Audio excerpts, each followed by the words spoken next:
نجیب الله شینواری سپیکس نه د رحمان الله ګربز دی کلکتا نایټ رایډر او د راشد خان ګجرات ټایټنز نن سره لوبه وکړه.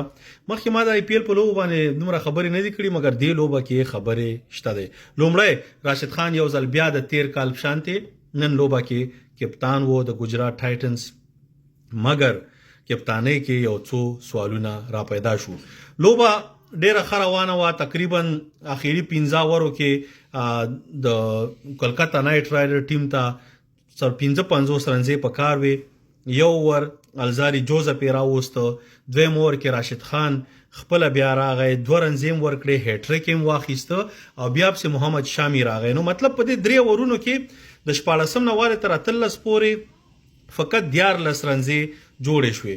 نو اخیری 2 اورو ته 43 رنزې پرېښې وې مګر هغه 43 نه بیا نه هیش اخیری ورته پاتې شوې، نه هیش کې بیا رینکو سنگ دا 2 کال راسې مخکې آی پی ایل کې لوبېده. کلکتا نایټ رایډر ورته چانس ورکړه، غریب یو څو میچونو کې 0-1-1 باندې آوټ کېده مګر ټیلنټ استعداد په نن سبا دنیا کې پټېدی نشي او خاص کر په هغې دنیا کې زمونږ ملکونو کې هم خلک پټوي مګر مونږ یو ستاسې غاښ پورته کوو، صرف استعداد په کار دی. رینکو سنگ راغی 15 شپږیزي ووالی، هغه یو پکې امیش یادو سنګل واخیسته.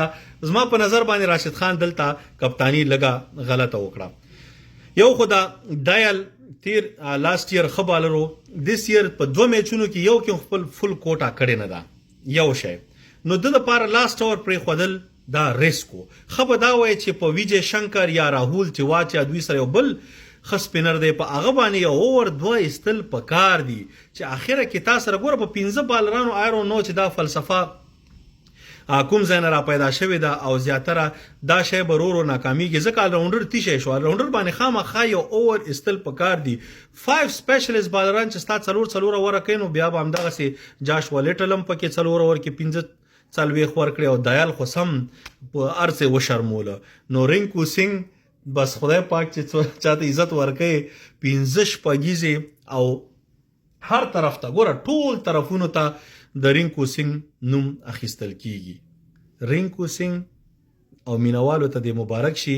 راشد خان د پاره د زده کړې پړاوونه دي. ګوره ټایم سره به نور زده کوي، نور به زده کوي، داسې وخت به راځي چې انشاءالله ګوره اوس دا یو بیله تجربه وه. د مخالف اینډ کې کیپټن اوس یو کیپټن به هم دا سوچ نه کوي چې نه هیڅ رنزې یاره نه کیږي. یس موسټ اف د ټایم په لکه 8 out of 10 ټایمز نه کیږي، 9 out of 10 ټایمز نه کیږي چېرته ریر وشي مګر ته گیم ایزی نشي اخیستی. دایال خدای والی یو بال هم داسې ونه کړه چې یو سنګله پرې راغلی وای، ټولې ډز ورکاوه یا فول ټاس او یا هغه پورته کول. نو هیله د راشد خان دی نه زده کړو کې په نیکسټ گیم کې همیشه یو اوور 2 په ویجے شنکر په راهول تیواچا په دې خلکو وباسي چې ټیم اخره کې سلسله مضبوطه وي. نو ټیک اټ ایزي په کرکټ کې نشته، یو نیور نو هر ټیم هر څوک ګټلی شي او بل کرکټ کې سرحدات هم نشته. د هندوستان لیگ د بل لیگ پروا نه کوي کرکټ ته که خوند درکوي ګوره، چې خوند نه درکوي مې ګوره، خو موږ ته خو خوند راکوي. د افغانستان لوبغاړي پکې دي، ګوره د هر ځای پښتانه چې دي خپل پښتانه موږ یو خلک یو، یو بل به سپورټ کوو، دې کې هیڅ بد کار نشته. د دنیا هر قومونه هر څوک خلک یو بل سپورټ کوي او پښتانه داسې خلک دي چې دا په اتفاق او اتحاد شي نو دا د ټولو خلکو دپاره افغانستان ټول ریژن هر چا دپاره ښه ده. دا ډېر ټیلنټډ با استعداده خلک یو، داسې نه چې پخوا موږ جنګونه پخوا د جنګونو وخت و، نن موږ په نور په ټکنالوژۍ موږ په هر څه کې استعداد لرو. شاهرخ خان څوک دی؟ سلمان خان څوک دی؟ امیر خان څوک دی؟ عمران خان څوک دی؟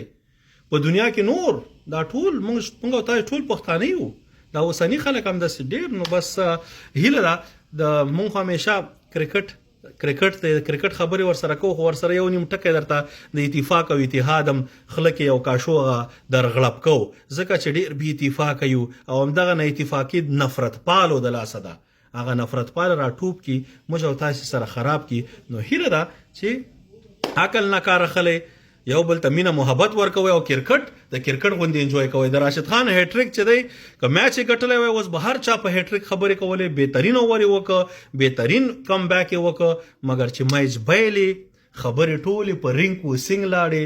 راشد خان بیا هم او مینوالو ته دی هیټریک مبارک شي. ستاسو ټولو د کتلو نه شیر کولو نه یو جهان مننه. شینواري سپیکس. خدای پامان.